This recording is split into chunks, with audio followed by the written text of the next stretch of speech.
So the first thing we're going to learn about today are hazards that can happen around the country, but more importantly, things that can happen where we live. So on this map that I'm showing you, there's a bunch of different colors that show some different things that can happen in different places of the country, and then at the very bottom of the map are things that can happen absolutely anywhere. So at the bottom we have home fires, and we're going to talk about those a little bit later today. We have flooding that can happen anywhere, thunderstorms and lightning, and winter storms that can happen anywhere. But because we're in Minnesota, you can see that the color of Minnesota is gray, and if you look over on the side of the map, you can see that tornadoes happen in Minnesota. So we're going to spend a little bit of time talking about tornadoes and how to stay safe if those were to happen. So does anyone know what a tornado is? Yes, very good. So a tornado is a funnel cloud that comes down from a thunderstorm cloud that spins, and it has a lot of wind, and it can cause a lot of damage. So we want to make sure that we know what to do in case that were to happen. So when a tornado happens, there's a thunderstorm that's happening, and then things sometimes get really, really calm before a tornado happens. And the sky sometimes turns kind of like a grayish green color, which looks a little bit weird if you're outside seeing that. And then even though a tornado is a spinning funnel cloud of wind, everything is really calm before that happens. So if that's happening outside where you are, it's a really great idea to maybe go and look at the weather, listen to a radio, or get ready to go in your safety spot in case something was going to happen, because that's a sign that we should be prepared before it happens. And then, does anyone think that a tornado is really quiet, or do you think that they make a lot of noise? Yes, very good. They're very loud. They sound like a freight train. So if you live by railroad tracks or you've ever seen a train outside, they make a lot of noise, and that's kind of what a tornado sounds like when it's coming. And then tornadoes do a couple different things. So they're the funnel cloud that comes down, and they can act like a pogo stick. So they can touch down on the ground, and then they pick back up and can touch down in different spots. So they hop around, or they can act like a top and just spin in one spot and stay in one spot and act sort of like a vacuum and suck things up into it, which is sort of why they have kind of a gray or brown color, because of all the dust and dirt that they pull up into them. So that is what a tornado is. Does anyone know what you should do if there is a tornado?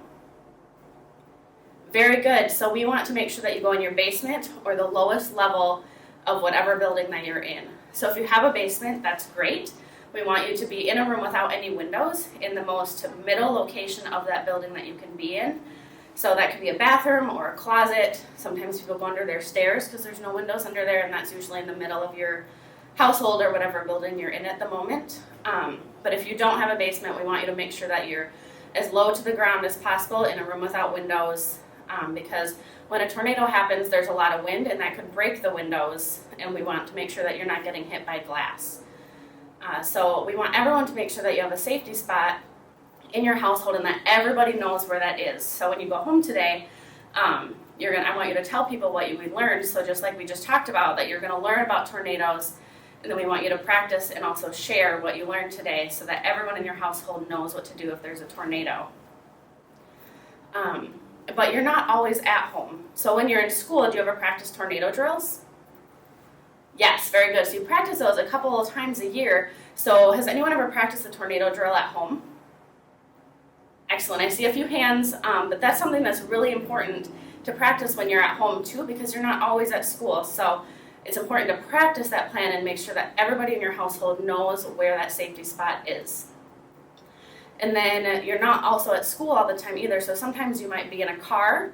So if you're in a car, there's new research that says that we want you to stay in the car. So we want you to have your seatbelt on, because seatbelts protect you if you're in an accident, that they hold you in one spot.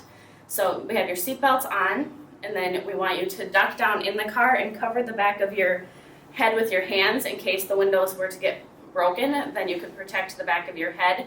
And if you have a blanket or a sweatshirt or something also in the car, then you could put that over yourself too to protect yourself from anything that were to break or get hit by the car. So if you are outside when that happens, we want you to get into a sturdy building as soon as possible. There's a couple places that are not safe places to be if there is a tornado, and those are mobile homes or campers. And those are usually a little bit more narrow and sit up a little bit higher than structures like buildings or houses. So we want you to make sure that you're in a sturdy building if that were to happen. So if you live in a mobile home or you go camping in the summertime, those are not safe places to be if there is a tornado. So make sure that if you're in one of those places, that everyone that you're with has a plan of a place to go in case there were to be a tornado. Does anyone have any questions about where to go if there's a tornado? Very good. So as a review, we want you to go in the lowest level of a building, a basement if you have one, and in a room without windows in the most center location of that building. So then before a tornado happens, I told you that sometimes the weather, you can see it outside of what's going to happen. And we also want to make sure that you're paying attention to the radio or the weather to make sure that you know what's going to happen before it's there so that you can be as safe as possible. So in the Red Cross, we call it being prepared. So you could watch the news, you could listen to the radio, or sometimes grown-ups have apps on their phone that can keep track of that, and the Red Cross has some apps that are free to download as well. So you could ask a grown-up to have some of those to keep track of the weather around you. So you're being prepared, and then if there is something that does happen, it's called, what we say is take action. So you would go to your safety spot, and then does anyone know what you should do when you're in your safety spot? Can someone show me? Very good. So as you can see, what they're doing is they are down on their hands and knees, and they're tucked down and covering the back of their head with their hands, and we're going to do an activity to practice that. So in this activity, we're going to be prepared, take action, and then practice what we should do when there's an actual tornado. So when I say be prepared, I want you to put your hands up to your ears and pretend that you're listening to the radio or the news. And then when I say take action, I want you to run in place to your safety spot and then sit on the floor as if you're waiting for the tornado. And then when I say tornado, I want you to get in that protective position where you're down on your hands and knees and covering the back of your head with your hands. And then you stay like that until I say all clear. Are you ready to practice? Very good. All right, be prepared. Take action. Tornado. All clear. Be very careful when you're standing back up so that you don't hit your heads on any desks or chairs or others around you. Very good. Does anyone have any questions about that activity that we just did? Excellent. So do you think that you could teach somebody else how to do that? Yes, you could. That was really easy to learn. So you learned how to be safe and what to do if there's a tornado.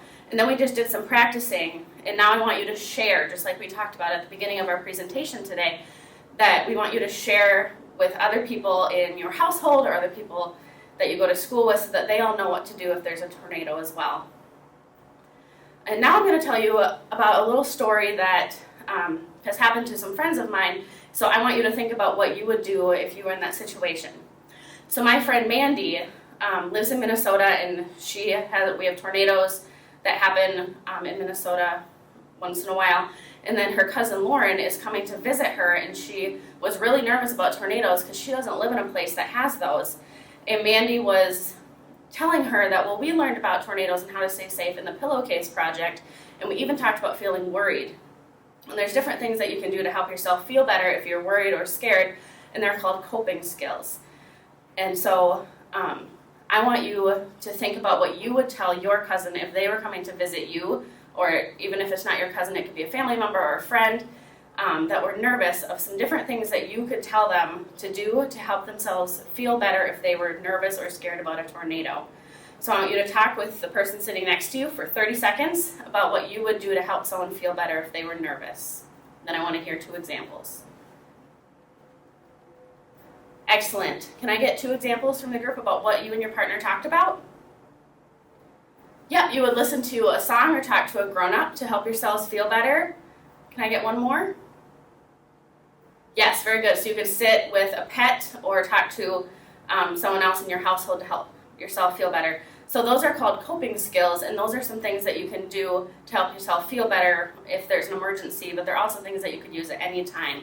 And I'm actually going to teach you how to do a coping skill in just a minute, but does anyone have any questions about tornadoes before we move on to talking about coping skills? Excellent, very good. Thank you all for listening about tornadoes. If you have any questions later in the presentation, I'll be happy to answer them. Thank you.